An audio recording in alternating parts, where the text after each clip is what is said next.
شيء. ايه هو الشيء؟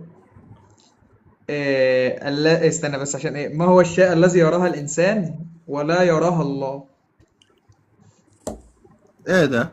استنى. شوف هو السؤال السؤال اكيد صعب ده. ما هو السؤال هتلاقيه في ثغرة ما. هيجننكوا ده. استنى بس. هو ده سؤال شات بتدور جي بي. على حد يقول لك تحت في الكومنت ما لا تبصش. والله لا والله. هو ده سؤال لا من شات فيش جي بي حد تي. عندنا. استنى بس، ما هو فيش ده حد سؤال من شات عندنا. جي بي تي. السؤال مقتنع بيه، انا مقتنع بيه ايوه بس شات جي بي تي واجابته ممكن يخلينا، مقنعه. ممكن يخلينا نلحد دلوقتي عادي، ممكن يخلينا اجابته نلحد دلوقتي اجابته عادي. مقنعه، اجابته مقنعه. طب طب ماشي، يلا. طب كده عيد السؤال تاني، عيد السؤال تاني. بقول لك ايه الشيء اللي يراه الانسان وما يروش ربنا؟ انا حاسس ان السؤال ده فيه الحاد. تمام. مبدئيا. حاسس لو قلت اي حاجه هنلحد دلوقتي. على ف فكره الاجابه موجوده، الاجابه موجوده في القران يا محمد كمان.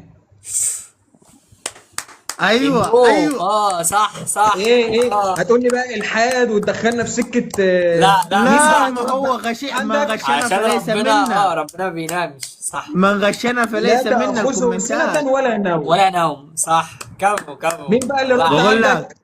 ثواني، من غشنا فليس منا ده من كومنتات ماخدها. ما انا عارف، ما هو بيسقف ماشي. له اكيد، مش بيسقف لنفسه. لا يا هو كان بيسجل صعيدة بنفسه. يا رسول الله. لا لا اله هي الا الله. لا هو اله القلم، الا هو الله.